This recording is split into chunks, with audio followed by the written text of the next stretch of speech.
Hey guys, how you doing? Martin Lopez from the Curiosity Theory, and we are going to keep this conversation going. The other day, we started a conversation with Stephen and Clay and Yoram, and we decided to expand that out a little bit. And when we were talking the other day, we were talking about, we kind of moved into like the whole area of ego, and I had a thought about that, and so I wanted to share that thought. I'm going to go ahead and share with you guys the thought, and then I'm going to ask, Clay and Stephen, and if Yoram comes, then that's great. And you see how, what you have to say about that, and if you can, of course, contribute and keep expanding on it. So, so the story about this is called, like, what are we calling this? Like the death of the ego. And what I mean by the death of the ego is not that that our ego dies, but that the ego, the way that we know it, dies. Like the ego that kind of stops us from doing things, the ego that's egotistical, that doesn't really serve our higher purpose. And the reason I think that happens, I think the reason that the ego doesn't serve our higher purpose for most of us is because when we were younger, when we were kids, we started to learn things, like every day we have experiences. We get older, 13, 14, 15, things happen. We got a girlfriend, we got our best friend we get in a fight with, teacher makes us mad, our parents do what they do, we see things in the environment. And I think what happens is as people, we start to make decisions about life. We say, like, life is this way. And as we are young people and we say life is this way, our brain, which is still forming, our subconscious, which is still forming, hears that as a command and says, okay. And then we get older and other things happen, and then it locks in those commands. So we start to live our lives that way, and we start to build what I call this winning formula. So our life becomes a formula of how to be successful, how to navigate life, how to get the things we want, and why we should stay away from the things that don't serve us. I believe then what happens is as we start to mature and we start to get older, now we're no longer teenagers and we're no longer in our 20s, and we have now different things that we focus on. Like we're focusing on family, relationships, mortgages, bills, building businesses, all those different things. And then what happens is that we try to do things, but I believe what the resistance is, and that we don't know this resistance, is that we told ourselves when we were younger that this is the way life is. Like this is the life is this way, the world is this way, and then we're kind of like almost fighting against these commands that we gave ourselves as children. Does that make sense? And this is just an idea, and you can break it up. And I'm really curious and excited to kind of like go into it and kind of play around with it. So now we're big people, and we're saying, okay, things like, or I'm going to be fat, or I can never be successful, or I'm going to be just like my parents. They didn't have any money. I'm not going to have any money, that kind of thing. And the reason I think it's this way is because when you look at different people, because we're always coaching people and working with people, oftentimes when they tell you how they grew up, and I think this, Clay, this is what you were saying the other day. You look at your parents, like, what was the money like? What was all that like, right? And that's what we started to command ourselves. We started to make decisions about how the world is. And now we're adults and we're trying to like do something different. We're like, I don't want to be like that. But we commanded our subconscious. And our ego, I think, is the part of our subconscious that says, you know what? Your wish is my command. And until we lock that in and tell our ego, you know what?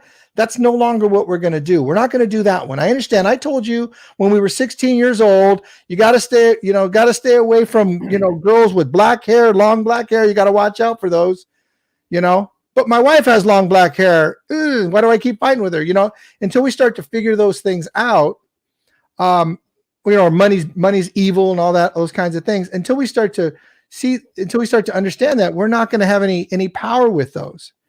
And so the whole idea of the ego, the death of an ego, is, like Sylvester says, the ego was developed to protect us, but at some point we're changing, and we don't need that kind of protection that we needed when we were 16, 17, 18, 20 years old. Are you with me? So let's talk like that's and so what I'm saying, the death of an ego is not necessarily like your ego's gone, but it's kind of like the realignment of the ego. Like, how can I, hey girl, hey Winter. This every now and again. It's the realignment of the ego. It's saying, you know, it's kind of like the realignment of the subconscious saying, you know what, how can I get you to work with me and support me and let's go. This is where I want to go now. Because when I was 16, I just wanted a girlfriend. I just wanted to not be in school. I wanted to go smoke. I wanted to surf. I wanted to do all those things. And we commanded ourselves, but we never took time to release that command. So if I may, guys, real quick. Do it. The word ego we're using right now, and we're labeling something. Yes. Right? We're using the word ego to label an idea. Okay? That idea is what we're trying to talk about and what we're trying to figure out how to manage this idea. Correct. And I think I'm excited right now because there's 4 of us on here right now. Martine, you just shared how you connect to the idea that is ego. So I would be interested in hearing Stephen and Yoram, yes? like you know, like Martine said, we're going to try and keep this to an hour, I think, today. How do you guys present what the ego is to the people that you primarily work with? Like, how does that come up? Like, we're talking about some deep stuff here. I can go ahead, Stephen. I see you there. Yeah. Yoram, by the way, your microphone is muted, just so you know when. Okay, perfect. Winter, can you close the door, baby girl? So we were 4.5. Now we're back to 4. Oh man. Right. You can leave, Winter. You can leave. You can go in. She'll take over. That's right. I mean, I always like to read the dictionary definition. Your ego is your conscious mind, the part of your identity that considers yourself. If you say someone has a big ego, then you're saying he or she is too full of themselves. Yes. When I look at ego as protection, as identity, and it's a set of learned behaviors that all of a sudden we learn how to default to. And when you study human behavior and just the way the brain works as far as neural pathways and things like that, just on a very surface level, the brain, you know, up until 25 is very malleable. And then, you know, learning new habits is a little bit more challenging. And the easiest thing in the world is to default to what we know. So, you know, when we're hungry and we have a favorite food and we're not in, let's say, the best of spirits, we have our favorite junk food and we'll do certain things, right? It's just all about what we do in order to be the self that we've created. That's our normal, because most of us, well, pretty much all of us live life on autopilot unless you're hyper aware of making change. Like who I am today versus who I used to be. If I label the ego of today versus the ego of many, many years ago, I'm a different person. And as I was working to, let's just say, adjust my ego or myself or how people came to know me, I would say that I try to put my ego in my back pocket and sit on it so that it doesn't surface and try to protect me in situations to make me better, to be the most vocal, to be the one that says, hey, I got this, I got that, I look great, I have the most money, I have the best car, I drive a motorcycle, I have 3 vehicles, I have whatever. And I think a lot of us get caught into the self, right? Who are we and who do we want to be, especially when we don't know ourselves?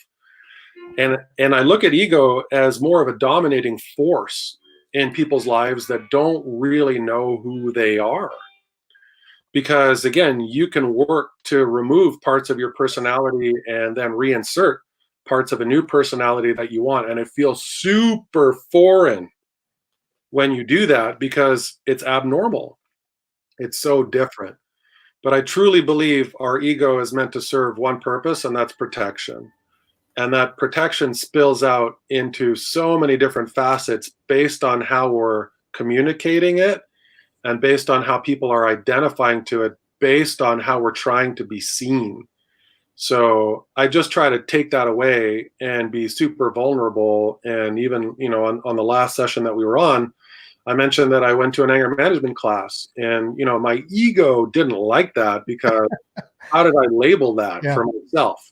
Right. Yeah. But as a matter of fact, for me, it was one of the best things I'd ever done, because I got to explore human behavior and personality and what happens and why we get angry, and the triggers, and then what we do, and the reactions and the actions, and then how we explode.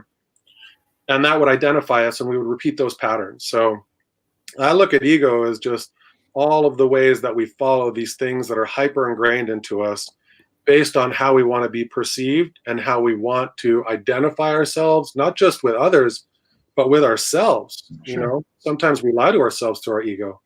So that's it's very roundabout way of how I look at it personally. Well, I like where you start, because I always like to start with the dictionary definition. I typically find that I want to go somewhere else based on that definition, and that is, perhaps is a little bit arrogant, but that's what I end up doing. So when I'm thinking about what ego is, I believe that ego is, or my definition of it is, the total sum of who we think we are and what we think about that. So this is everything we think we know about ourselves and what we think about that which we know. And yes, the ego has a function to protect that, because the ego has also a function of evaluating or holding in place that which we think about ourselves. So two things become immediately dangerous, for which it steps in order to protect itself, so to speak, but it thinks that it is protecting us. The one is change, any type of change, because it goes, well, I'm the best that I can be. I have these good sides, I have these bad sides, but that's the best that I can be. Any change is going to be dangerous. And when you think about that, what happens is that includes any type of self-discovery, which is kind of interesting, because at least at first, until we get it, self-discovery means we might discover something that we didn't know. We might discover things that we thought one way about ourselves, and it's evident now that it's not good, not right, it's wrong, which will constitute a change, which is dangerous. And that's why I would assume that I'm not the only one who receives a whole lot of resistance to self-discovery as we coach people. Amen. Because they become defensive. And if it's really good, if it's a really good one, then what we get is like, go right back to what we talked about last time. Then we get a dangerous change, and danger and change are a crisis. And then you get what's called an identity crisis. So, Stephen, Yoram, may I go? May I throw a thought or two? So I'm excited because, Stephen, you went to the dictionary, and I'm like with Yoram, I'm the same way. Like, I use words, like I love double meaning words and double entendres and things like that. Like, there's a saying I use, size matters. Said it last time, I think. And it makes people start thinking, because they think I'm going sexual. So it triggers people, and they think I'm talking about the size of a specific thing, but I'm not. And I'm also not saying bigger is better. But I'm not using that phrase the way people normally use that phrase. Yeah. And that's kind of what we're doing with ego. Yeah. So warning, the dictionary is definitely not that definition in the dictionary, in my mind, is not what we're talking about. No. Right? It's something else. And that's why I was asking, define it, like everybody's idea of it. And Yoram, I love what you said. And Stephen, you said the same thing. And Martine, you brought it up, is there's this fear. Well, the one big asterisk that I want to say here is unconscious. The way, Martine, you described it was we learn something when we're kids, and then we start making this, and then we make decisions because we learned this. Well, here's the thing. Here's the big thing that I personally work on with all my clients is bringing the unconscious decisions they're making to conscious. Because if it's the unconscious decisions are the ones that this thing that I'm calling the ego, which the big thing was the ego's got to die, right? That was something that Martine said, and that was kind of what led us into this conversation is the ego is going to die, right? Can I address that? Well, no, I'm going to, that's where I'm going. That's okay, cool. So there's this in our consciousness, we can make a decision on whether we stand on our left foot or our right foot. Yeah. Right? Take a left step or a right step. But it's the times when we're not being mindful and we just are walking and we're taking these steps that we walk into those walls and those things that stop us. And as long as we can be unconscious, our ego is happy. Because interesting. There's this circle of normal, and this is what everybody's saying this, but this is the way I describe it. There's this circle of normal, which go back, like Martine said, what did your mom and dad do for money when you were 1 year old? That established a normal deep down in your mind. And there's this circle of normal. The way that Tony Robbins says it, change what you find acceptable. Change what is acceptable to you. That's how you grow. I want to have bigger biceps. I want a half an inch on each bicep. I'm going to start doing things that make my body more acceptable for me. In order to do that, I have to make conscious decisions that are outside that circle of normal or outside my belief circles. And when I go try to do something outside my belief circles, not comfort zone, outside my belief circles, but it feels the same because we're going outside our comfort zone in this conversation, but it's outside your unconscious belief circle. That's when it hurts. And that's, Stephen, the way you were talking about anger and human behavior and all that, every anger, I think you'll agree, every anger trigger, every anger feeling and emotion ultimately comes down to fear. Right? And that fear of death is the same thing. Do 10 more push-ups than you did yesterday.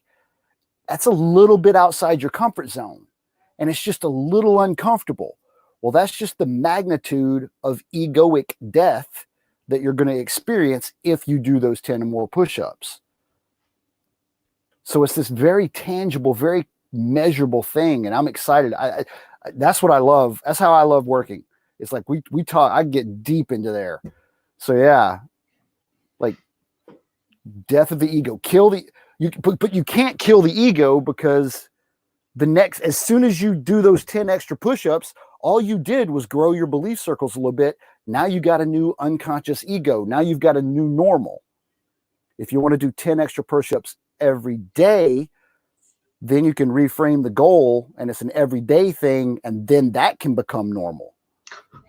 But see, the word ego puts in a magnitude to it, right? Because it's so easy to talk to somebody in a coaching session or a seminar and say, hey, we're going to take you outside of your box. But guess what? When you're outside of your box, you're just going to have a new box. And everybody goes, yeah, that makes sense. But then when you're going to tell them, we're going to kill your ego a little bit, they go, ah! Yeah. And part of it is that the ego, and I loved when you say it's a trigger. It's a trigger because we don't make a decision. So it acts like a trigger to us. And what happens is the ego, I think, is binary. In other words, it doesn't matter which part or how much of it you're going to eliminate, it feels like death. Like, you're going to take anything wrong, just kill me. Yeah. Right? And so we can have the ego die over and over and over again because every time it gives up something or every time there's a change, then it's almost like shedding your skin and getting a new one. Yeah. Letting go of something in your ego, but it gets replaced with a new belief. And that's what I use that sentence. So what we're saying is that the death of the ego. I'm suggesting, what if we change the job of the ego? What if we say there's this part of me that, like you said, as long as we're unconscious, this ego will be happy. So what if there was this part of us that we changed the commands to? Like, we changed the software. We said, listen, we're going to do this. This is the game we're going to play right now. I'm not going to worry about you. Go do your thing. And the commands that part of us are subconscious, we didn't have to manage anymore. And it said, your wish is my command. And I'll start to do those things. And that's the trick. I don't know if it's trick. I think it's kind of like saying, I'm going to honor that what's happening inside of here is connected to the conscious. It's connected to, like, if this is like actually all part of me, why don't I change the way I'm talking to myself? Why don't I change the way that it's talking to me and I'm talking to it in the way I'm relating to it? So when I'm saying ego, I'm going, hey, that's kind of like, this is exactly what I did. I just kind of said, I looked at it and I said, wow, we're like, I can either do one or two things. And I'm like looking at my ego. Look, I can either do one or two things. Like, I can either like fight you for the rest of my life, and trust me, I'm going to fight, because what I want for my life is like not this shit we're dealing with, not this life. I want a better life. So you and I can fight for the rest of our lives, or we can work together and we can have these results that I think you're going to dig. We can have these experiences that I think you're going to enjoy. And so you picture yourself talking to your ego? This is a conversation with your ego. Yeah. Yeah. Have you guys ever heard of the book, The Power of When? Mm-hmm. This is I don't think the other two guys have, Martin. I think you heard it from me, right? We talked about it. You broke Say up. again? The power of when? The power of when, like the power of what time. Okay. WHEN. Highly recommend this book. Highly recommend it. It's about sleep chronotypes. It's about there's 4 genetic sleep chronotypes. Here's my point, and here's how it connects to the ego, Martin. I've been talking about that with my clients and my group sessions and all that stuff, and I've been using this book and this concept. And part of it is, hey, figure out which sleep chronotype you are. There's dolphins, wolves, bears, and lions. And people take the test, and the overwhelming majority, like 75% of the people, are bears. That's the numbers that he has. Like, so a lot of people, though, especially in our world, would rather be a lion. Because when you look at the lion, their natural traits, whoa, that was wild. Their natural traits happen to be success. They are up early, goal-oriented, accomplishment-driven, they have a huge, well, all of a sudden I'm really this small. They have a huge window. Let me step this way. There you go. There we go. They have a huge window of energy to put toward their goals. So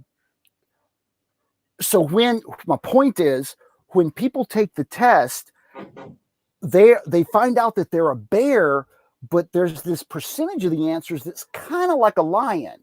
And I'm talking about mostly people that have been in personal development before. So what is happening, and why everybody seems to lean toward this lion behavior and these traits, is because guess what?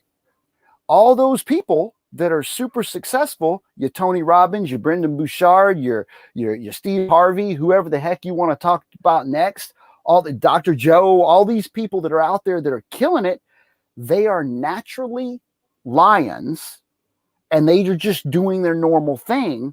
But when they write their books and teach us, they teach what works for them. Get up at 4:30 in the morning, exercise in the morning, do this, do this, do this, do this. Here's my daily schedule. Do all this way. So naturally, we all look at that guy and go, "Oh, I want to be like him." Yeah. All of a sudden, we start doing that stuff. And what I've witnessed, and it's amazing. We're talking about the ego, right? Yeah. We're talking about making changes to improve yourself. These people, my clients, have changed out of their natural bear behavior because the bear doesn't get up early. The bear doesn't start the day with this burst of energy like a lion would, right? Later in the day, they have their burst of energy. Yes. There's all kinds of details in this book. Yeah. The point is they've changed who they are. They've literally done what Martine's talking about doing. Talk to their ego, kill their ego, and change their habits. Now, the overwhelming majority, when they read the book and they find out that, oh, there's a better way for me to do this, they are really excited and they embrace it. Like, people instantly change and their performance goes through the roof. Highly recommend that book. But that book, any personal development you want to go to, I just want to throw this out there again. If it does not feel good, there's another way to do it or see it. It comes back to that self-awareness of what's going on. There's something that I want to layer in there, and it's not just about working to make that change. It's about the consistency behind it, because there's so many yo-yo effects to that kind of change and the resistance to it, right? And getting normal for yourself, the 10 extra push-ups or things like that. Where I grew up in Edmonton, Alberta, in Canada, we used to have all kinds of different events. One was called the Fringe, and it was a worldwide event where street performers would come. And this one guy was named the Push-Up Man, and he would do 1,000 push-ups. So he would do sets of 100 and do 1,000, right? And he would do that all day. And I've never done 1,000 push-ups, right? But you'd see that guy's triceps, and they were ridiculous. Kind of like the bodybuilder that only works up his upper torso, and he's got skinny legs, right? Yeah. He had those kinds of arms, but it was just amazing, because if you tell somebody you're going to do 1,000 push-ups, they think you're crazy. But it's really about the training. And then as you were talking, both Clay and Yoram, I was also thinking about the military. I've never been in the military, but I mean, the military is one hell of a way to change the way you thought you could show up, or what your capabilities were when you go through boot camp and all of those things, and you get rushed through change. And in normal life, as we live every day, when do we have that kind of pressure? When do we get woken up blindly in the middle of the night to go run 6 miles or 10 miles or, just to push our limits?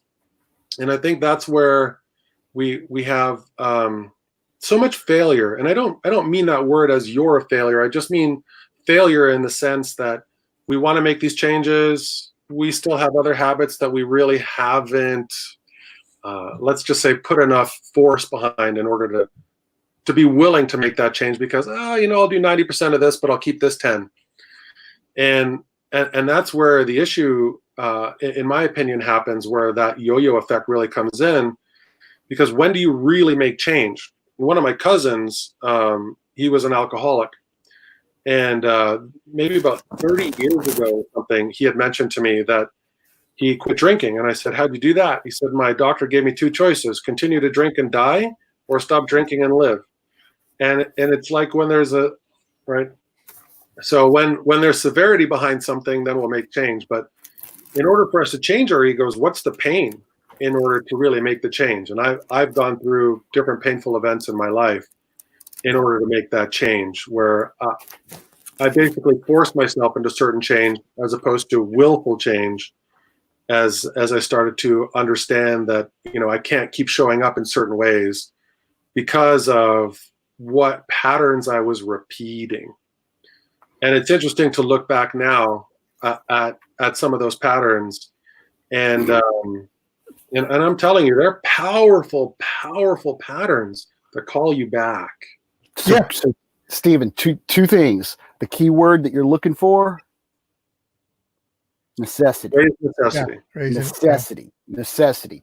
I was in the military, and this is the second or third time today that's come up the way it just has. By the way, thank you for that. Question: and this is here's an ego test question. What you might, when you mentioned looking back at what you know, the bad habits you had or the lack of habits you had, however you want to look at it, pick one real quick. And I have a very important question. Yeah. How does it feel?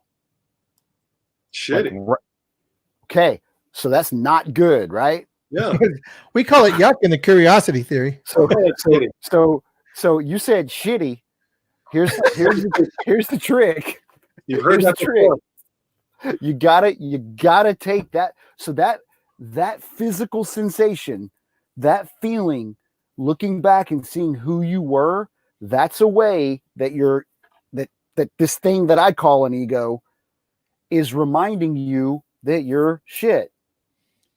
You've got to look back at it and go yippee. How yuck and yippee, right, Martin? Yum and yuck. Yum and yuck. Yum. You got to look back and go yum. You got to look back at. So tell me why you got to do that. So I'm interested in So what I'm looking at is commands. Okay, so this is what I'm saying. So what you just said was blah blah blah blah blah, which is really good stuff. I don't mean to disrespect it. And then you said you got to. So then what you said is what I'm suggesting is command. So what we did, and I'm not disrespecting that. I'm saying that's really cool. But what we do is we then command, and then we then follow the command. Like, oh, I accept that. Let me follow that command. And that what I'm saying is that, like what Anthony Valentine says here, strongholds. You know, it's we have these strongholds. We have these things that we hold on to. And why do we hold on to them? Because at some point we called them necessities. We created patterns. And I'm just suggesting that we created commands. We commanded ourselves to keep them in place. And what you're saying is you got to do this. And I believe that. Because I sit there and it's like I want to wake up at 4:00 in the morning, and I get up and I'm like, oh God, it's cold. I was the person that said I wanted to get up at 4. I gotta say one thing, Martin. Thank you for pointing that out. You don't gotta. There is a lot of successful people. Gary Vaynerchuk. He is someone whose belief circles and ego, who is it's gonna hurt when I run through this concrete wall. Me, I'm like, let me find the door. I don't want to run through the concrete wall. I want to find the way that it doesn't hurt. So I want to remove my gotta. You don't gotta. You can, Stephen, you can look back and grab that freaking anger and turn it forward and do amazing and miraculous things with it. So I want to pull that back and say I'm sorry for that. But let me layer in your point. I think where you were going, and please jump back in, was the reason you're saying you got to look at it and appreciate it or like it or whatever is so that it's because you recognized it. It was a part of you that allowed you to progress. Is that on track? 100%. Yes, I'm not. What I like to say is I respect when you're saying gotta, because I think what we do is we look at ourselves and we go, I got to change that about myself. So when I'm saying I'm going to get up at 4:00 in the morning and I wake up and I'm going, and all of a sudden I'm just doing some weird thing that I don't even like that I'm doing. Like, I don't even like that I say I'm going to wake up at 4:00 in the morning. I get up and I throw a fit. There's nobody in my room but me.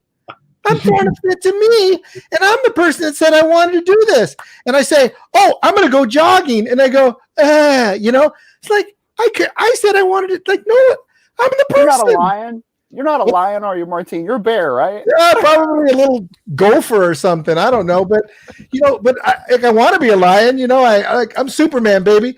But what I'm saying is that there's these commands, and we speak to ourselves in commands, but we don't realize that we're commanding ourselves. If we can hear ourselves and go, you know what I'm doing is I'm actually commanding myself. I'm actually saying, this is a gotta for me. Like, I want my life to be different. Go ahead, Yoram. Well, no, this is not a command. It is a clarification. Okay, cool. Yeah. I want to go back to Stephen's example. If we're thinking about the ego as a self-preserving machine, and you present it with two options, keep doing what you're doing or die, then self-preservation goes, oh, thank you for that clarification. They don't want to die. Right? Now, when you say, I got to do this, there is, why people say they have to do something and they don't do it, right? So now we go back to the why. And when you go back to the why, you create a clarification of what's important or what's more important or what is. The ego is like a simple profit and loss machine. It's like, if I'm going to do this, am I going to profit or lose? I'm going to win or lose? Live or die? Am I going to be better or worse? And it's binary. So it's go, okay, when it's clear enough that the results of getting up at 4:30 in the morning and getting out to run, what a horrible idea. The result of that are things that are important enough. When you make it life or death, then you're going to wake up. And not that you are not going to have a habitual resistance in there, but you will be better equipped to handle it. The resistance goes away the moment you step out the door, or for some people, the moment they put on their running shoes or something like that. Right? But you will be better equipped to handle that when you give enough information to that ego and go, okay, well, I get it. Right? And that is why, and I say, it gets it. It gets it. It's not the I that gets it. It's really the it that gets it. Right. You know, the I that I think you're talking about is you saying, I'm giving the ego information. I need you to get this. And I understand it's part of me. Yeah. The enoughness of the information may be beyond the data. Say that again a different way. Well, look, it's very easy to figure out why people get a heart attack. There's only 5 reasons. You know, they don't eat right, it's the stress, they don't exercise, and so on. Okay, well, people know that. It's different when, I wouldn't even say them. It's different when somebody they really care about gets it. Suddenly, it's what we call a wake-up call. Well, what's a wake-up call? A wake-up call is strongly pushing through the enoughness of the information for a part of you that is subconscious to say that's important. And then give us an example. Can you give us an example of that? I love what you're saying. And I can give you an example. Thank you. So imagine this, and this is a story that happens. It happens to me in like 2014 or something, right? Imagine this. I was in a gym, and I wasn't a person who frequents a gym at that point in time, nor am I now, but I was in a gym, and I was being pushed by someone who's very good at pushing people. And I've done what I've done, and I was in a group, so there was peer pressure, and we've gone, and at some point I found myself on the floor. And I was thinking, that's weird, because I was shaking uncontrollably, and I had no control whatsoever on the shaking or the fact that I was on the floor. And you know what happened is I was looking at the wall, and on the wall and across from me, because this guy who's runs the gym, he's like a big personal development person. Actually, he's one of my mentor's mentor. And on the wall, there was something that says, there was something about excellence. I'm not quite sure what it said.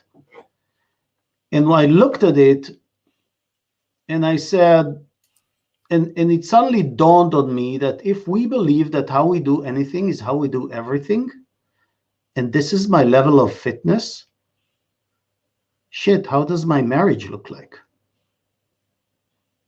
How does my parenthood look like? Yeah.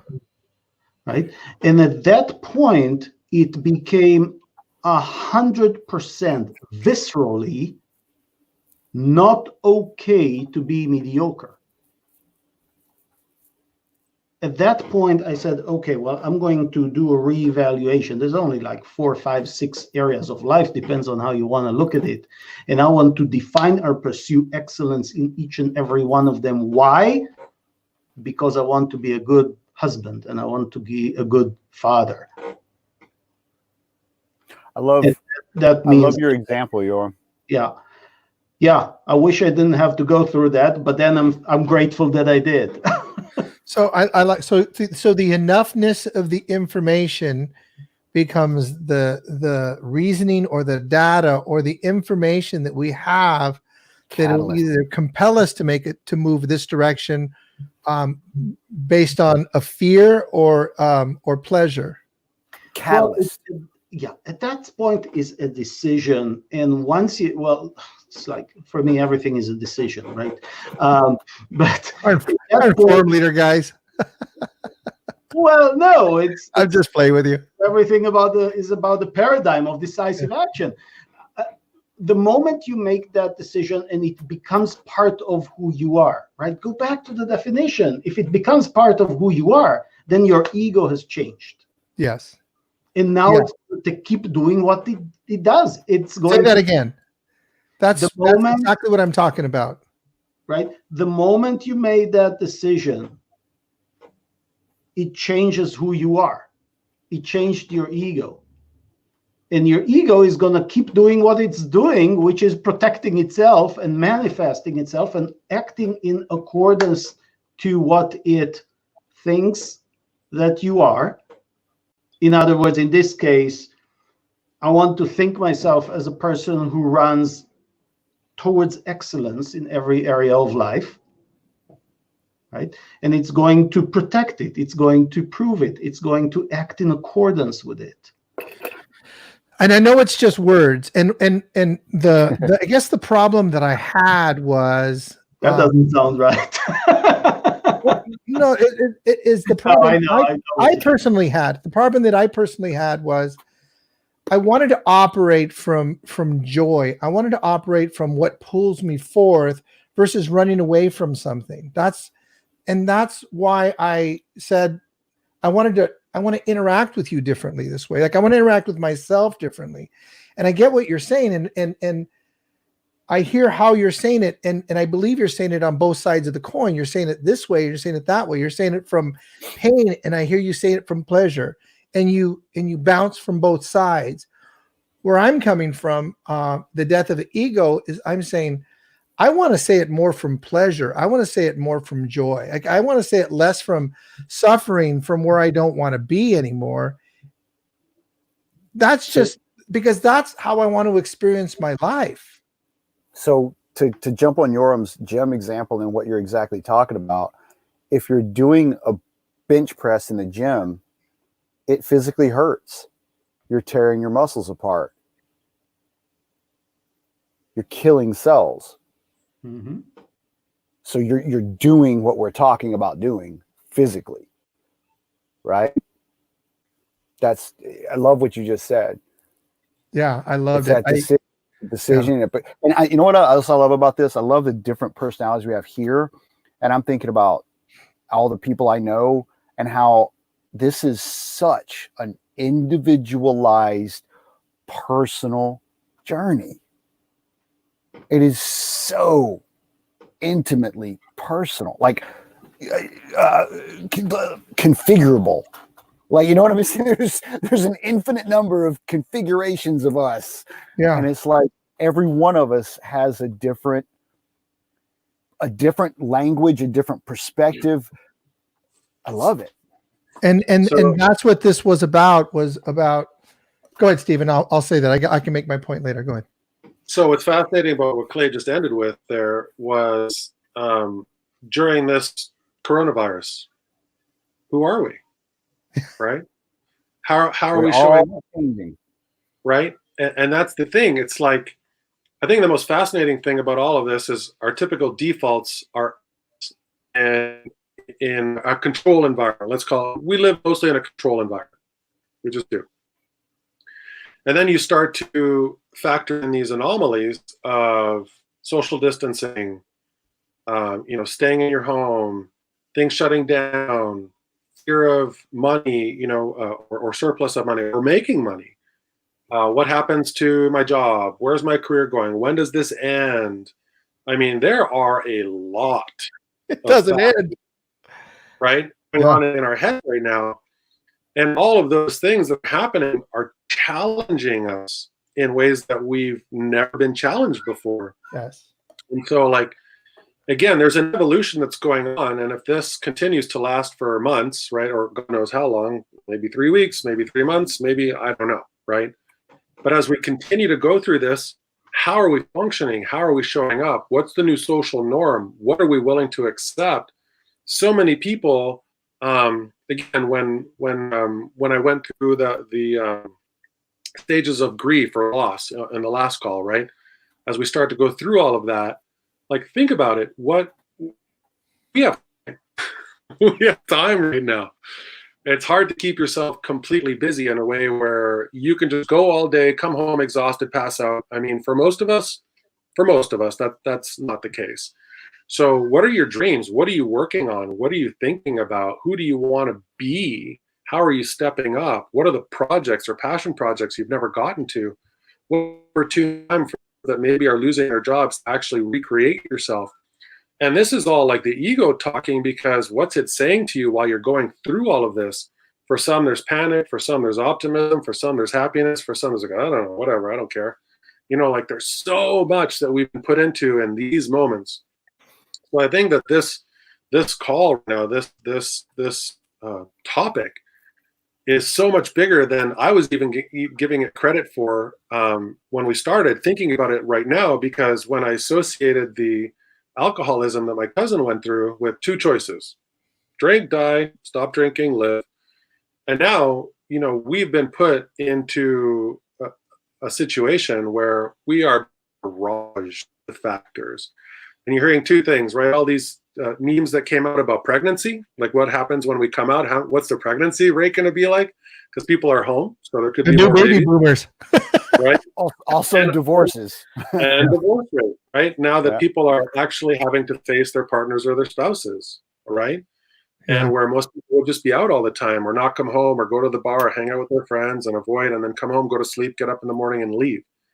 That's, for most of us, again, not the case. So I think it's just fascinating, because at this point, this is the time to get control of those voices in your head. And in my program that I wrote and in my book, I talk about, Martine was really kind and instrumental in helping me write a course that I wrote out. And one of the topics in there is, who's the president of you, right? Because if you think about the president, there's the president, and then there's vice president, and then you have all of these congressmen, blah, blah, blah, blah, aides.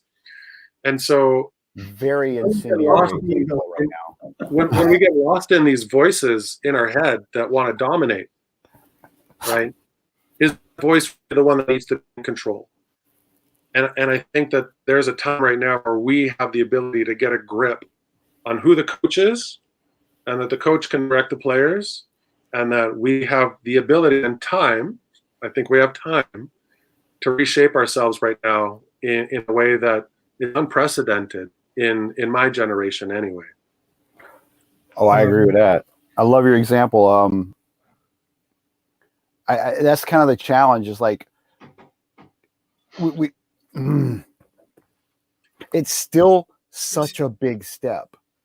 Like, starting on this journey like this, I don't think the coronavirus total social distancing isolation thing is going to last long enough for people to go through the journey. For some people, I think it's going to last long enough for more than ever to start the journey. And then we're going to come out of it. And the question is, like, what are those people going to do? Because this journey that we're talking about is so important. And I agree with you, Steve. It's global scale happening. Has anyone ever done like a 10-day full-on silent meditation retreat? I would like to. I'm up to an hour. I have not yet. I want to. Yoram? Chloe, let's do it. That's been so my goal. This is crazy. I just started talking to a young man, and he's relatively new in building business, but he's doing it so right because in the last year, I think he's done three 10-day silent meditation retreats. And that's basically what we're doing now. We're forcing ourselves to be mindful. Yeah. I agree with you. So, one of the thoughts that I've had lately about this whole coronavirus thing is kind of almost like a feeling of desperation. Like, my meditation and my prayer is like, man, I hope I get the lesson. Like, I hope I get the lesson. Like, I hope I can, because there's like, I'm definitely interested in making a difference in my own life and altering my molecules and coming out of this thing, like using it for just using it for a benefit to myself. Like, can I come out on the other side, like being closer to who I want to be? And as we come to the end, I'm like, I want it to end. And at the same time, I'm going, I want to come out of the end, like, flying and moving in a direction for myself. I don't know if that makes any sense. Real quick, Stephen, you mentioning the military, and Yoram, you mentioning excellence the way you did. Just those two little things, Martine. Thank you and Martine for doing this, because that is definitely. I'm aware how much those two little comments and me being here is impacting me during this time. So if I want to challenge you, Martine, if you're questioning it, and if you're not already looking at it and being thankful for it, totally thankful, right? So totally. Don't feel bad. If you're like, oh, am I going to do it good enough? Yeah. Am I going to learn enough? Am I going to get all no, you're learning just the right amount. I promise. And that's a tough thing for me. And that is a real tough thing for me. That's kind of vacillate in and out. I remember. Yeah. That's what Stephen and I were talking about. Stephen was talking and I was doing this, man. It's the roller coaster. Absolutely. It's like, woo, we're doing so good. I'm sucking. Right. Yeah. Martine, I just want to mention this, just building on top of it. I don't believe that most people have the best criteria by which to judge their decisions. I think most people judge their decision based on the results. And I want to say I'm probably one of the worst, Yoram. Most people on myself. Down. Well, then you're going to love this. On myself. Like, I think we all are. I agree with you. Yeah. Yeah. Yeah. Most people don't have the best. Say that again. Let me share it in a different way. Okay. You recorded it, Martin. I always like to hear things again, Yes. That's why I recorded it. Go back. And I'm having the hardest time ever to repeat what I say, always. So I'm not scripted that way. But here's the thing, and I run into it again and again and again, and I think I kind of shot myself in the foot one day, but I'm never going to change it, because people, when they hear decisive action, they think about like Tony Robbins' third chakra force action kind of shit. No, and I'm not saying it's not necessarily negative, but what I'm saying is the whole thing with decisions is how we make them, right? We need to learn, or we want to learn, how to make quality decisions and how to make them faster and how to make them in a way that, if there is no action, you didn't make a decision. So how do you make a good decision? And most people say, well, I can tell you whether my decision was good or bad based on what happened afterwards, the consequence or the result. And I go, that's not how I would recommend to do it. I would recommend to judge your decision based on how you took it. In other words, were you in alignment with your values when you took the decision? Because here's the thing, if you do a little matrix, you could see decisions that were according to your values, and they went, and the consequences were beautiful. Or sometimes you make a decision based on your values and the consequences are horrible. But you know what? You can do it contrary. You can do it in spite of your values or against your better judgment. And if the consequence is good, you kind of just feel shit about it. But at least, you kind of enjoy the result. I don't know. You steal some money. Well, you enjoy the money, but you feel shitty about it, perhaps. But sure. Here's the thing. if it doesn't go well and it was against your values, that's when you're really beating yourself up, going, I should have done the other way. I knew better. I knew better. Whereas if you go with your values and it turns out not a great solution or not a great consequence, then you go, well, I did the best I could. So however you judge what you're doing it, Martin, as long as you put your best effort to be in alignment with your values, with who you are and what you believe in, what you stand for, how you want to show up in life, you can't lose. Just can't. I love it. Nick, a quick little short word about those decisions. One, Yoram, what you said was basically most people suck at judging themselves. that's my take on it. Like, we suck at judging our decisions. Did we make a good decision? You know, we suck at it. We are horrible on ourselves. And it coming back to, if it does not feel good, because if you made a decision that's aligned with your values, the way that Yoram was talking about, and it sucked, it turns out bad results, you can look back and say, hey, I made this decision based on my values. Or another way I do it is based on everything you knew at the time. I made a decision based on everything I knew at the time, and ow, I ran into this concrete wall. Now I know something else, and now I'm going to make another decision. It's exactly, yeah. And size matters.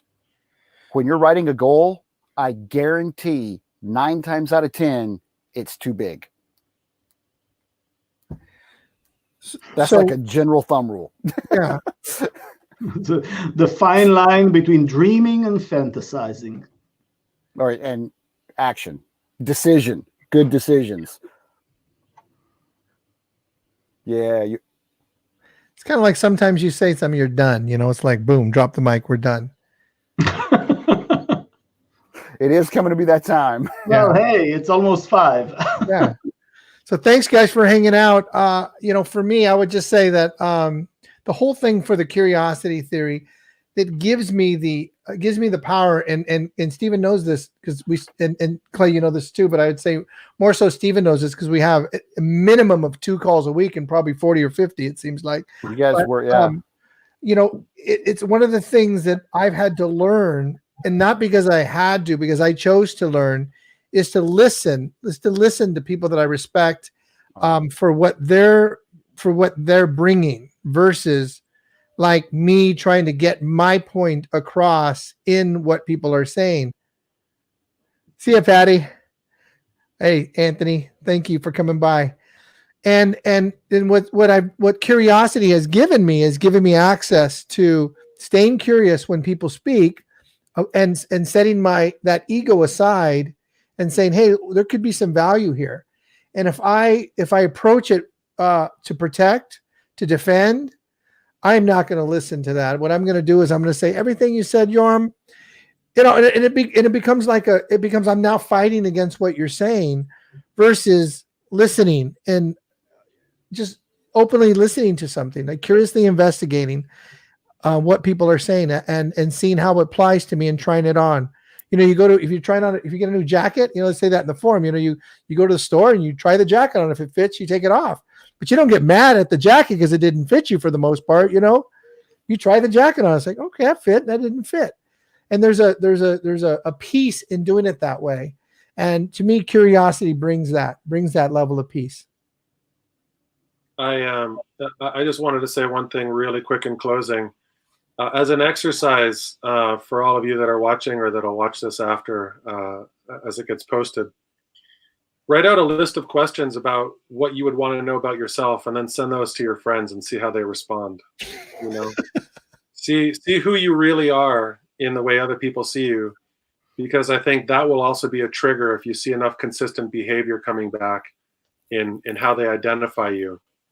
And I think taking that litmus test and seeing, you know, where your pH balance is will help keep you in balance, or at least maybe be a trigger or motivator for you to adjust certain things based on true vulnerability. Like if you really take this little challenge, tell your friends to be dead honest, and you have to put your ego aside and be vulnerable to read the true responses, because it's better to know now from those closest to you than protect yourself by saying, oh yeah, well, I did this because of, that's, you know. So, I mean, that's maybe a little test you can take away and see what you want to do with that. But I think that's a true way to get to know how you're perceived. Hey guys, thanks for hanging out. I really appreciate it. Really appreciate you. you guys hanging out. Thanks This for the is fun, invitation. man. Awesome. All right. Take care, guys. Good seeing you guys. Hey guys, so I just want to kind of sum it up. I loved what a lot of people said today, and thanks for hanging out with us, guys. We talked about, be the self that we want to know.